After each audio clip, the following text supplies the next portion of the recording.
It's not him that you're craving, that you're longing for. It's bigger than him. Let's look at it.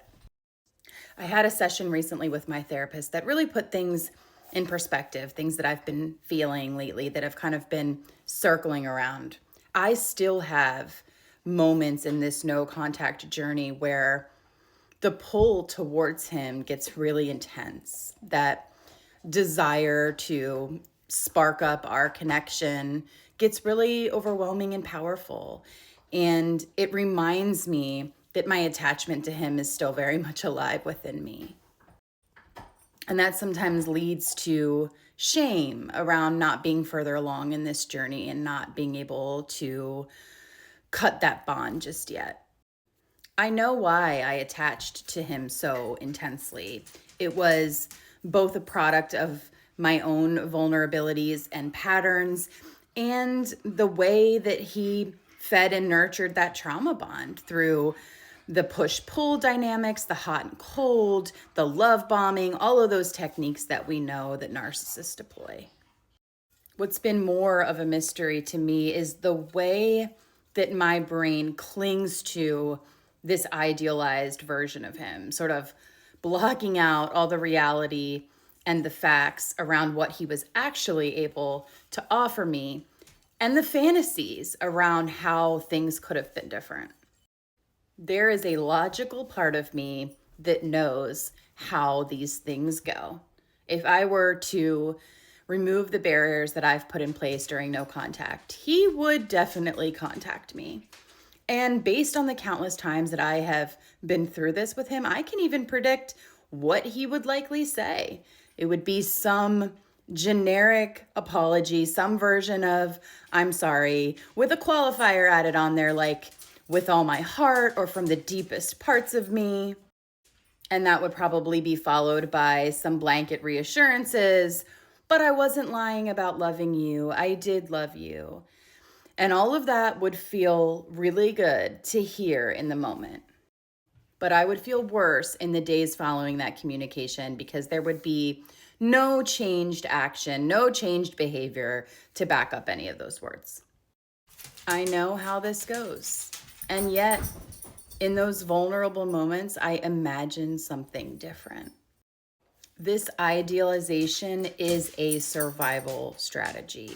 In a previous video, I talked about reconciling the way that I remember and recall my mother from my childhood with the facts of how she actually cared for me.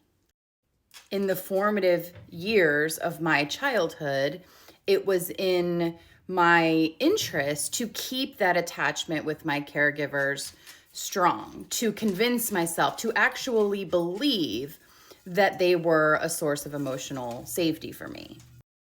Even if in reality they weren't actually safe for me, but they were all that I had. What I continue to be amazed by is the strength of that idealization, how real it feels, how absolutely ingrained it has become in the narrative of my life.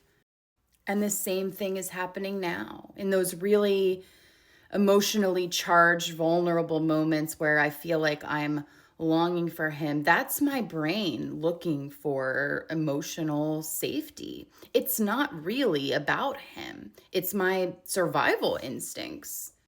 But my brain is trying to convince me that it is about him, that he is my only hope in this world, just like my mother was when I was a child. We don't have to do that anymore. I am not a child anymore who is relying on my attachments to other people to keep me safe. I can keep myself safe. He never provided me safety anyway. It's an illusion. In reality, he has nothing that I actually need and crave and long for. I don't want to underestimate how hard this can be to see clearly in those really emotionally raw moments. Those survival instincts are so strong, and those idealizations are so vivid, so real, so immersive. But you're stronger. So, what can I do to snap myself back to reality in those moments? I've found grounding exercises and phrases to be really helpful for me. So, I could say to myself really gently, hand on my heart, you are safe now. The suggestion that he has nothing that I actually need is a good one, but I might even try reframing that from my own perspective. So instead of saying, he has nothing that I actually need, I might say, I have everything that I need already inside of me. Because it isn't just about him. And I will likely have to remind myself of this many more times in the course of my life in other relationships and other attachments. I have everything that I need.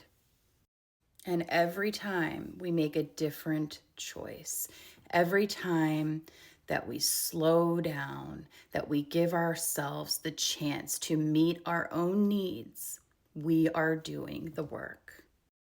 We are challenging those instincts and we are breaking the patterns. And the unhealthy attachments will just fall away.